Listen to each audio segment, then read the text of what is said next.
You were against same-sex marriage. Now you're for it. You defended President Obama's immigration policies. Now you say they're too harsh. You supported his trade deal dozens of times. You even called it the gold standard. Now, suddenly last week, you're against it. Will you say anything to get elected? Well, actually, I have been very consistent over the course of my entire life. I have always fought for the same values and principles. Do you think New York State should recognize gay marriage? No. No. Okay.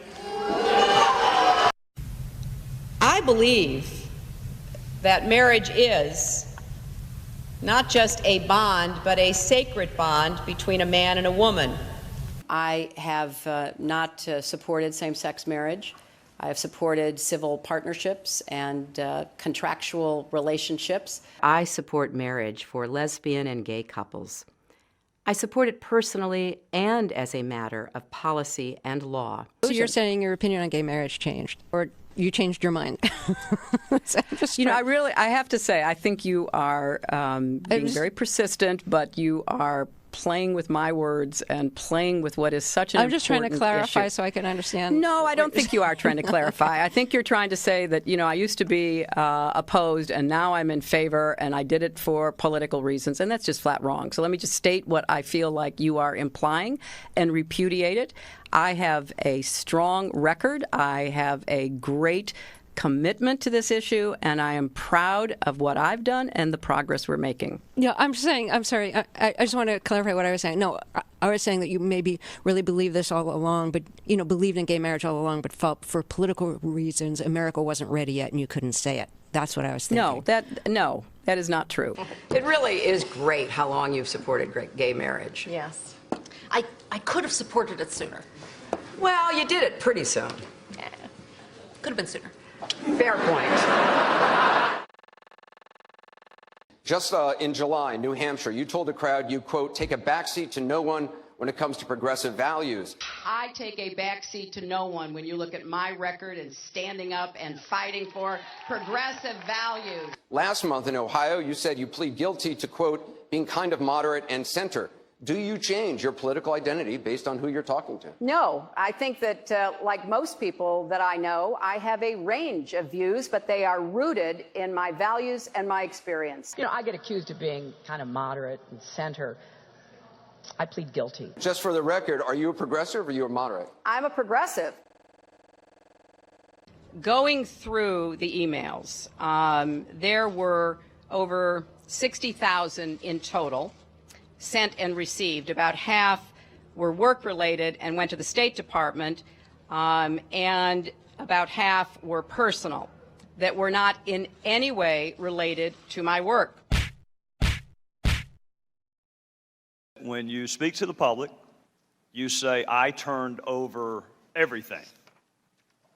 That's, for the most part, a direct quote. When you talk to the public, you say, I turned over everything. 90 to 95% of my work-related emails were in the state system. If they wanted to see them, they would certainly have been able to do so. You know what? That is maybe the 10th time you have cited that figure today. It is. And I have not heard anyone other than you ever cite that figure.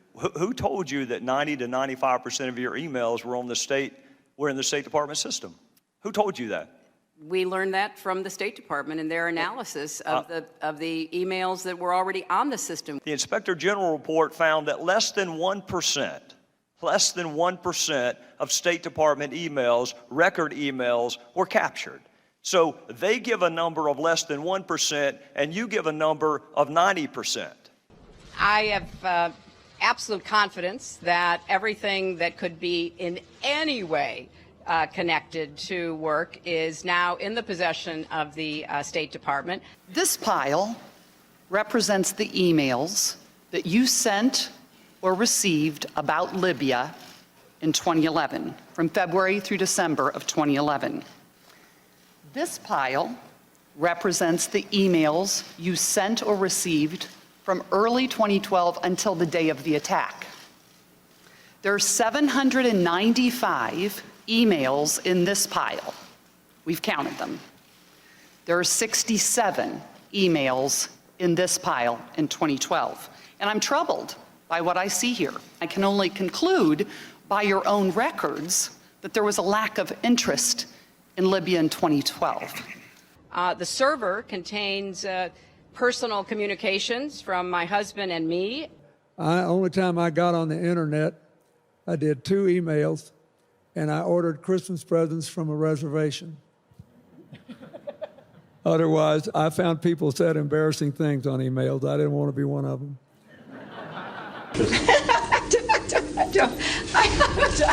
I mean, and how many angels dance on the head of a pin? I have really nothing to. I mean, how do you answer that? I represented Wall Street as a senator from New York, and I went to Wall Street in December of 2007, before the big crash that we had, and I basically said, cut it out. Quit foreclosing on homes. Quit engaging in these kinds of speculative behaviors. Now, who's exactly to blame for the housing crisis? I think there's plenty of blame to go around. Home buyers who paid extra fees to avoid documenting their income should have known they were getting in over their heads. Of course, we have to deal with the problem that the banks are still too big to fail. We can never let the American taxpayer and middle-class families ever have to bail out the kind of speculative behavior that we saw. But we also have to worry about some of the other players. AIG, a big insurance company, Lehman Brothers, an investment bank. There's this whole area called shadow banking. That's where the experts tell me the next potential problem could come from. So I'm with both Senator Sanders and Governor O'Malley in putting a lot of attention onto the banks. And the plan that I have put forward would actually empower regulators to break up big banks. I represented New York, and I represented New York on 9/11. When we were attacked, where were we attacked? We were attacked in downtown Manhattan, where Wall Street is. I did spend a whole lot of time and effort helping them rebuild. That was good for New York, it was good for the economy, and it was a way to rebuke the terrorists who had attacked our country. 9/11 was bad. I agree with that. Time and time again, you hear one thing in speeches, and then you see a campaign that has the worst kind of tactics, reminiscent of the same sort of Republican attacks on Democrats. Well, I am here to say that it is not only wrong, but it is undermining core democratic principles. Since when do Democrats attack one another on universal health care? I've looked at the legislation that Senator Sanders has proposed, and basically he does eliminate the Affordable Care Act, eliminates private insurance, eliminates Medicare, eliminates Medicaid, TRICARE, Children's Health Insurance Program. Just because Senator Obama chose not to present a universal health care plan does not give him the right to attack me because I did. So let's have a real campaign. Enough with the speeches and the big rallies and then using tactics that are right out of Karl Rove's playbook. This is wrong, and every Democrat should be outraged. The Democratic Party in the United States worked since Harry Truman to get the Affordable Care Act passed. So shame on you, Barack Obama. It is time you ran a campaign consistent with your messages in public. Hillary Clinton's attempt to tout her foreign policy experience hounded her again on the campaign trail today. I made a mistake in describing it. She claimed she misspoke last week and was sleep deprived when she described landing under sniper fire in Tuzla, Bosnia, something that didn't happen. But CBS News has found several times in the past few months when Senator Clinton used the Bosnia trip to try to show her international experience. December in Iowa. We landed in one of those corkscrew landings and ran out because they said there might be sniper fire. I don't remember anybody offering me tea on the tarmac when that was happening. Then in February. The welcoming ceremony had to be moved inside because of sniper fire. And last week. I remember landing under sniper fire. We basically were told to run to our cars. Now that is what happened. Differing accounts of your trip to Bosnia, and I'm wondering if you can clarify. I know you recalled, ducking under sniper fire, and Sinbad in his account, who's on the trip, he said that the most dangerous part was remembering where he was going to eat next. He's a comedian, Jeff. He's a comedian. So you actually recall, hearing gunfire, and were you when we were flying into Bosnia, we came in a evasive maneuver. There was no greeting ceremony. And we basically were told to run to our cars. Now, that is what happened. After CBS News video showed what really happened when she landed and greeted officials, Senator Clinton maintained there were risks, but explained to the Philadelphia Daily News why she was seen on the Bosnian tarmac greeting a young child if it was really so dangerous.